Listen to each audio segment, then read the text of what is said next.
يا مساء الفل. احلى صينيه كفته بالخضار، يعني تحفه. وبجد شايفين شكلها عامل ازاي؟ قبل ما نبتدي، لو اول مره تشوفوني انا ضاء عمر، ما تنسوش تشتركوا في القناه ولايك وشير لو عجبكم الفيديو. ويلا بينا نبتدي. ربع كيلو من اللحمه المفرومه، يعني مفيش توفير اكتر من كده، وبصلايه واحده بس مفرومه ومعصوره كويس قوي. تمام. هناخد بقى الميه بتاعتها وهنخبها على جنب، دلوقتي هتشوفوا هنعمل بيها ايه. بعد كده هبتدي ان انا ابهرها، حطيت عليها شويه ملح. بعد كده حطيت عليها شوية من الفلفل الأسود، وهضيف عليها كمان شوية من البهارات. تمام، بهارات اللحمة ل7 بهارات، أي بهارات بتفضلوها تحطوها على اللحمة. ودلوقتي أنا حطيت معلقتين كبار من البقسماط الناعم. بس كده خلاص. بعد كده هبتدي ان انا اقلبها كويس وهفرمها كويس قوي، يعني يعني بايدك كده تبتدي ان انت تفرميها كويس قوي لغايه لما يبقى ليها عرق. يعني تفضلي كده تعملي اللحمه لغايه لما تبقى متمكسه كويس قوي مع بعضها. وزي ما انتم شايفين. ودلوقتي انا حطيت معلقه صغيره من البيكنج باودر، وده بيخلي حجم الكفته يعني مش تكش منكم، بيحافظ قوي على حجمها. وبرجع اقلبها تاني زي ما انتم شايفين لغايه ما بقت بالشكل ده. تمام. بعد كده بقى قالب بايركس هحضره دلوقتي، وابتديت ان انا قطعت هنا خضار مشكل زي ما انتم شايفين. معانا هنا البطاطس، وكمان قطعت البصل، وقطعت كوسة شرايح برضو. قطعت كمان طماطم ترانشات، وقطعت كمان فلفل الوان. انا كان عندي فلفل احمر. ودي بقية البطاطس عادي جدا. ابتديت ان انا بقى ارصها زي ما انتم شايفين كده بالشكل الفظيع ده. حلوة قوي، هتعجبكم جدا جدا جدا.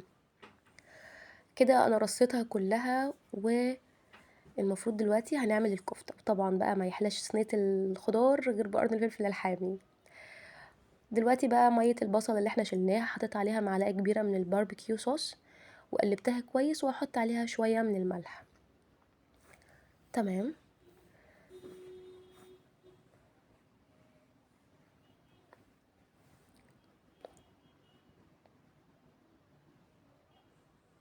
بعد كده جبت بقى الكفته بتاعتي، وهبتدي ان انا اعملها بالشكل اللي انتوا عاوزينه. هتعملوها صوابع، بس عايزين تعملوها كرات، اي حاجه. انا عملتها بالشكل ده. قد ايه هي جميله، بربع كيلو لحمه بجد عملنا صينيه تحفه، يعني تكفي كل الافراد اللي في البيت.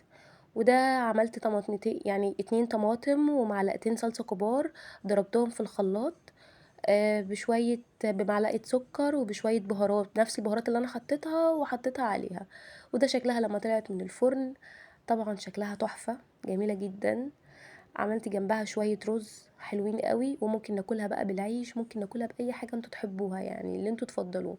هي صينية مرنة جدا، تتقبل أي حاجة. وهوريكم دلوقتي شكلها عامل ازاي. كانت لسه طالعة من الفرن. قد ايه هي جميلة جدا وريحتها تحفة.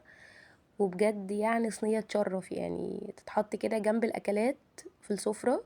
حلوة قوي.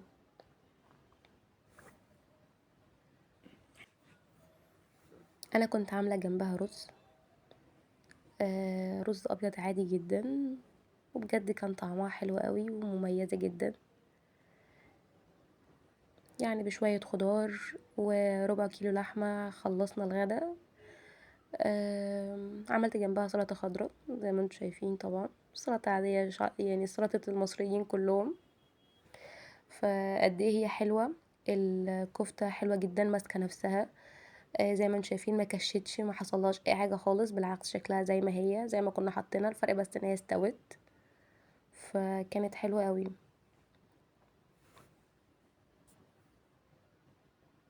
هنا بقى الناس اللي بتحب التغميس، طبعا بقى يعني مع العيش بقى دي فظيعة يعني. اللي هو اصلا من غير الكفتة هي اصلا لوحدها تتغمس حلوة قوي. فبجد جربوها هتعجبكم جدا.